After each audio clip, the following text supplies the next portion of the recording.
ছন্দে ছন্দে হিসাব বিজ্ঞান অর্জন করি প্রকৃত জ্ঞান। ব্যয় সম্পদ আদায় চিনতে পারলে কে ঠেকায়। হিসাব বিজ্ঞানের প্রিয় শিক্ষার্থী বন্ধুরা, আশা করি সকলেই ভালো আছো তোমরা। হিসাব বিজ্ঞানের প্রকৃত বিশুদ্ধ জ্ঞানের জগতে আমি রিয়াজউদ্দিন তোমাদের সবাইকে জানাই সুস্বাগত। শিক্ষার্থী বন্ধুরা, তোমরা এই ক্লাসটি থেকে শিখতে পারবে স্থায়ী মূলধন, পরিবর্তনশীল মূলধন, কার্যকরী মূলধন কি এবং তাদের বিভিন্ন উদাহরণ। পাশাপাশি যারা ইংরেজি মিডিয়ামের শিক্ষার্থী বা ইংলিশ ভার্সন তথা অনার্স মাস্টার্সের শিক্ষার্থী, যথারীতি তাদের জন্য রয়েছে কি পয়েন্টগুলোর ইংরেজি। আমরা জানি শিক্ষার্থী বন্ধুরা, মূলধনকে দুটি দৃষ্টিকোণ থেকে ভাগ করা যায়। একটা হচ্ছে ব্যবহার বা বিনিয়োগের ভিত্তিতে, আরেকটা হচ্ছে হিসাবকাল বা সময়ের ভিত্তিতে। এই ব্যবহার বা বিনিয়োগের ভিত্তিতে মূলধন তিন ধরনের: স্থায়ী মূলধন, পরিবর্তনশীল মূলধন এবং কার্যকরী মূলধন। পক্ষান্তরে হিসাবকাল বা সময়ের ভিত্তিতেও মূলধন তিন ধরনের, যথা প্রারম্ভিক মূলধন এবং সমাপনী মূলধন ও অতিরিক্ত মূলধন। এই পরিবর্তনশীল মূলধনকে তোমরা হিসাব বিজ্ঞানের বিভিন্ন ক্ষেত্রে ব্যবসায়িক মূলধন নামে চিনে থাকো এবং সমাপনী মূলধনকে তোমরা মালিকানা সত্ত্ব নামে জেনে থাকো। আর আজকে আমরা এই তিন ধরনের মূলধন সম্পর্কে জানব।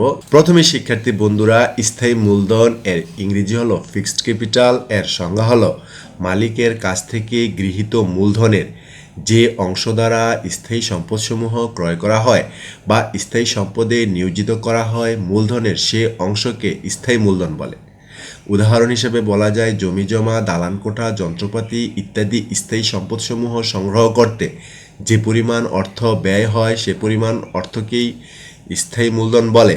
অতঃপর শিক্ষার্থী বন্ধুরা, পরিবর্তনশীল মূলধন এর ইংরেজি হচ্ছে ফ্লাকচুয়েটিং ক্যাপিটাল।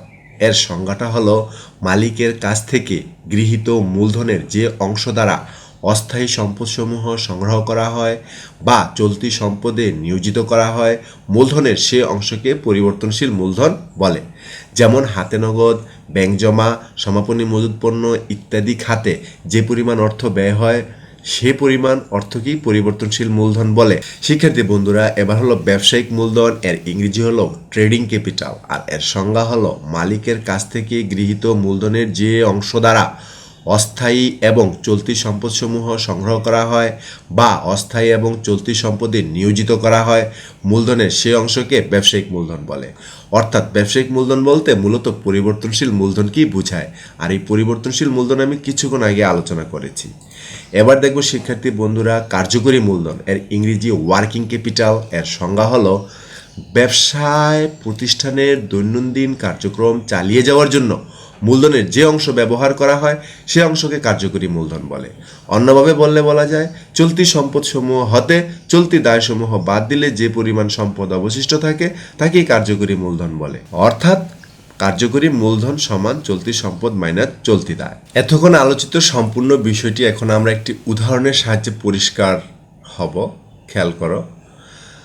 উদাহরণটি হলো, মনে করো জনাব উজ্জ্বল 2018 সালের 1 জানুয়ারি নগদ 15 লক্ষ টাকা নিয়ে একটি গার্মেন্টস ব্যবসা শুরু করেন।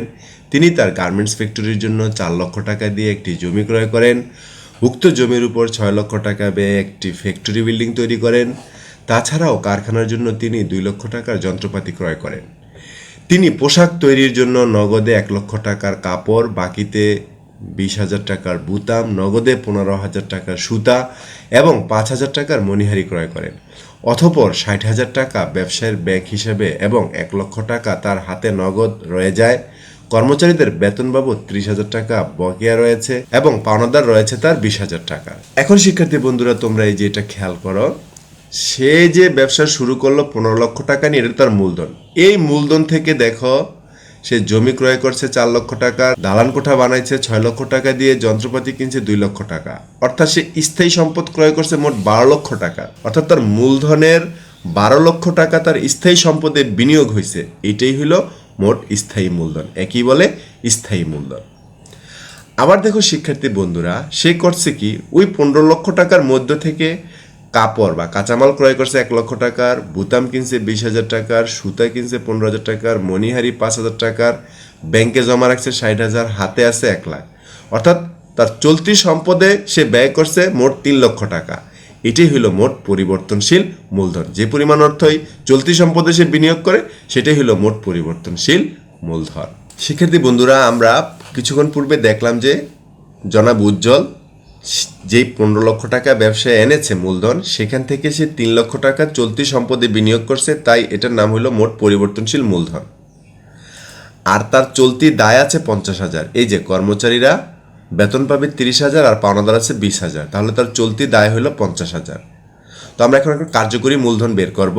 আর কার্যকরী মূলধনের সূত্রটা আমরা শিখেছি চলতি সম্পদ থেকে চলতি দায় বাদ। তাহলে চলতি সম্পদ 3 লাখ, চলতি দায় 50,000। এই যে 3 লাখ থেকে 50,000 বাদ দিলে থাকে 2.5 লাখ। এটাই হলো কার্যকরী মূলধন।